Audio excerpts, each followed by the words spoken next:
Okay, so students, in this chapter number 5, history, that is when people rebel, and time period is 1857.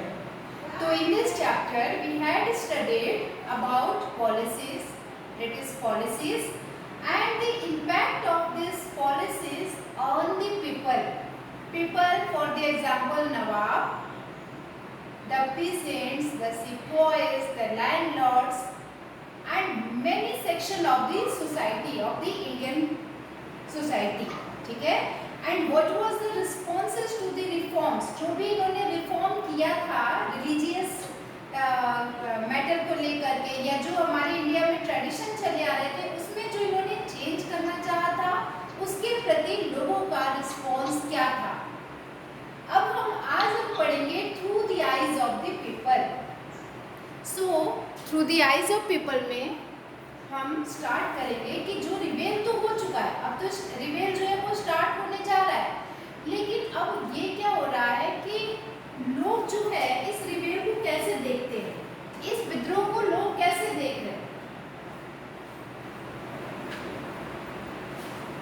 तो अभी यहाँ पे क्या है कि हम समझेंगे कि आइज लोगों के लिए रिवेल क्या था. तो to get a glimpse of what people were thinking, लोग क्या सोच रहे थे उन दिनों के बारे में जब ब्रिटिश रूल था. ब्रिटिश रूल का मतलब क्या? कंपनी का जब अभी शासन चल रहा था 1857 तक तो ईस्ट इंडिया कंपनी का शासन है. तो लोग इस रूल को कैसे देखते हैं, इसके लिए हम ये सोर्स पढ़ेंगे, द लिस्ट ऑफ 84 रूल्स. अब इसमें क्या था, यहाँ पे एक दिया हुआ है सोर्स. क्या है ये? Source is a information, place of, वो जगह है जहाँ से हम इंफॉर्मेशन हमें हिस्ट्री के बारे में मिलती है, that is known as source. तो क्या होता है कि एक ब्राह्मण होते हैं विष्णु भट्ट गोडसे, एक ब्राह्मण थे. इन्होंने एक बुक लिखी थी, उनके बुक का नाम था मझा प्रवास, और उसमें ये मराठी ब्राह्मण थे. उसमें इन्होंने लिखा था, देखो ये बता रहा है कि लोग जो है वो रिवेल को किस तरह से देख रहे हैं. तो ये ब्राह्मण ने अपनी एक कहानी, एक एक्सपीरियंस यहाँ पे शेयर किया है कि एक बार ये और इनके अंकल जो है वो जा रहे थे किसी यज्ञ को अटेंड करने के लिए. यज्ञ हो रहा था मथुरा में. तो फिर विष्णु भट्ट जो है वो लिखते हैं कि बहुत सारे सिपॉयज उनको रास्ते में मिल जाते हैं और वो कहते हैं कि आपको ये जर्नी अपनी जो है वो आपको प्रोसीड नहीं करनी चाहिए, आप उधर मत जाओ. बिकॉज ऑफ, क्यों भाई?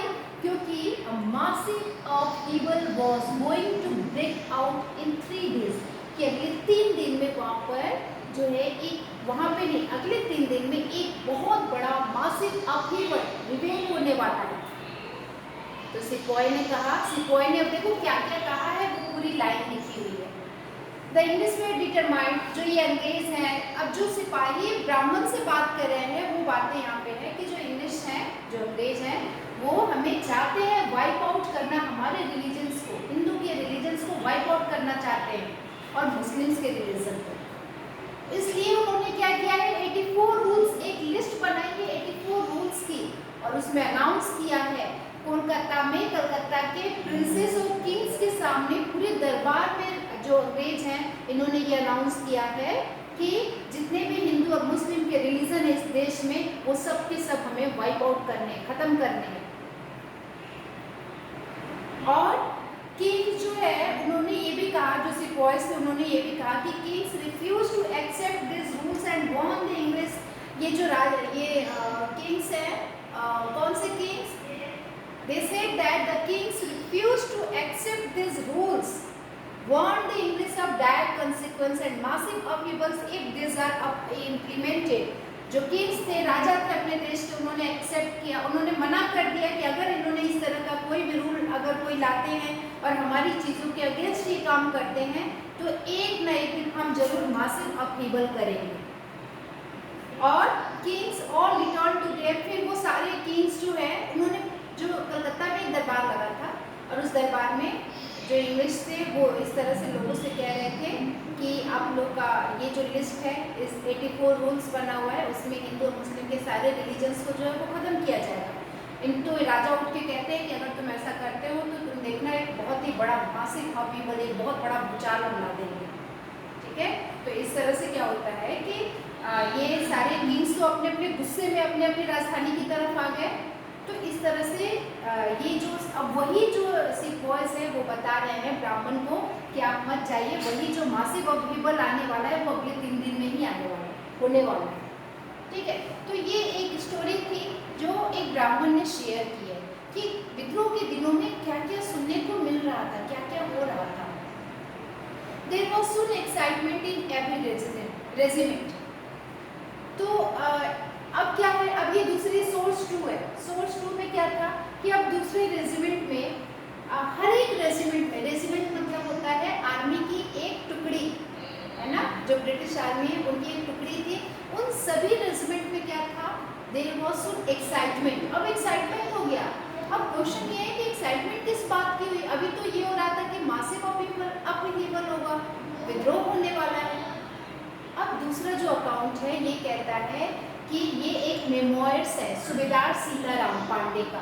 सूबेदार सीताराम जो है उन्होंने अपनी एक यादों में से अपनी एक बात लिखी है, और सीताराम पांडे ने लिखा है कि जब मुझे 1812 में रिक्रूट किया गया था एक सिपाही के रूप में बंगाल के नेटिव आर्मी में, तो मैंने इंग्लिश की सेवा की थी, इंग्लिश को सर्व किया था 48 ईयर्स तक। और जब मैं 1860 में रिटायर्ड हुआ तो क्या हुआ कि हाँ, जो ये सूबेदार सीताराम थे इन्होंने ब्रिटिश की बहुत ज़्यादा हेल्प की थी। इन्होंने अपने इंडिया के थे सीताराम पांडे, लेकिन इन्होंने ब्रिटिश की हेल्प की थी कहाँ पे, टू सप्रेस द रिबेलियन, विद्रोह को दबाने में।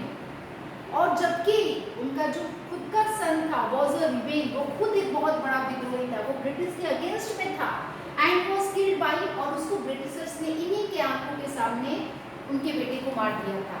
और पिता जहाँ ब्रिटिश की हेल्प कर रहे थे, बेटा वहीं पे उनके अगेंस्ट में खड़ा था। तो आप इस तरह से भी ये जो मेमोयर्स है ये लिखी गई हैं। ऑन रिटायरमेंट, जब इनका रिटायरमेंट होता है तो he was persuaded by his commanding officer नॉरगेटे। तो इनके जो कमांडिंग ऑफिसर थे सीताराम पांडे के, नॉरगेट, उसने क्या किया, उसने कहा कि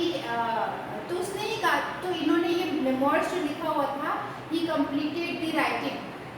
फिर उन्होंने इस जो ये मेमोयर्स है उसको उन्होंने 1861 में लिखा हुआ था, और नॉरगेट जो है उसको इंग्लिश में ट्रांसलेट करते हैं और फिर अपने एक जो बुक पब्लिश करते हैं उसमें लिखे हैं सिपॉय टू सूबेदार, कि कैसे सीताराम पांडे सिपॉय से सूबेदार बनता है।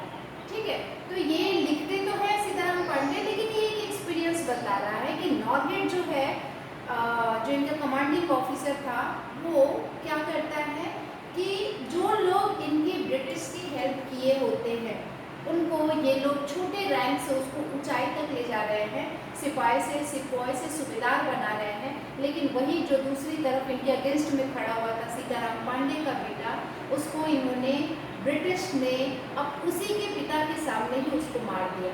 तो इससे हमें पता चलता है कि इनके लिए रिलेशन का कुछ भी ये सब नहीं था, ये सारी चीज़ें थी। क्या था ये, अब आप समझ ही रहे हैं। तो चलिए हम नेक्स्ट पे आते हैं। अब यहाँ है a mutiny becomes a popular rebellion. Mutiny, ये जो वर्ड है म्यूटिनी, म्यूटिनी मीन्स क्या होता है, एक प्रोटेस्ट हुआ जो छोटी लेवल पे प्रोटेस्ट है, गदर जिसको हम लोग कहते हैं, स्मॉल प्रोटेस्ट। पर वही जो म्यूटिनी थी वो म्यूटिनी बन गई क्या, रिबेलियन। म्यूटिनी बन गई रिबेलियन। ठीक है, कैसे बन गई, और वो भी पॉपुलर रिबेलियन बन गई। Though struggles between rulers and ruled are not unusual, sometimes कुछ ऐसे struggles थे, such struggles become quite widespread as a popular resistance, so that the power of the state breaks down. मतलब कि कभी कभी कुछ स्ट्रगल इस तरह से इतने तेजी से फैल जाते हैं, इतने पॉपुलर हो जाते हैं कि ऐसा लगता है कि जो स्टेट है, जो गवर्नमेंट है, उसका पावर जो है वो ब्रेक डाउन हो रहा है, वो खत्म हो रहा है। कुछ ऐसा ही म्यूटिनी शुरू हुआ था 1857 में। और very large number of people, और बहुत सारे लोग ये जो थे वो बिलीव करने लगे थे क्या, कि अब अच्छा, तो यहाँ पे ये बता रहे हैं कि कभी कभी कुछ स्ट्रगल इस तरह से तेजी से फैलते हैं कि जो गवर्नमेंट है वो ब्रेक डाउन होने लगती है। फॉर सच अ सिचुएशन, ऐसे सिचुएशन में to develop people have to organise. तो जो लोग रिवेल कर रहे हैं उनको क्या डेवलप करना पड़ता है, ऑर्गेनाइज करना पड़ता है कम्युनिकेशन को, इनिशिएटिव लेने पड़ते हैं, कॉन्फिडेंस डेवलप करना पड़ता है। मतलब कि इस तरह की सिचुएशन लाने के लिए जो रिबेलियस लोग होते हैं उनको अपने में कम्युनिकेशन रखना होता है, अपने को ऑर्गेनाइज करना होता है, अब वो और उनको इनिशिएटिव लेना पड़ता है, लोगों के बीच में कॉन्फिडेंस को बिल्डअप करना होता है, तब जाके कोई म्यूटिनी एक पॉपुलर रिबेलियन बनती है। ठीक है, तो इस तरह का एक ऐसा ही जो सिचुएशन है बना था नॉर्थ इंडिया में जब 1857 का रिवेल होने वाला था। तो अब यहाँ पे क्या होता है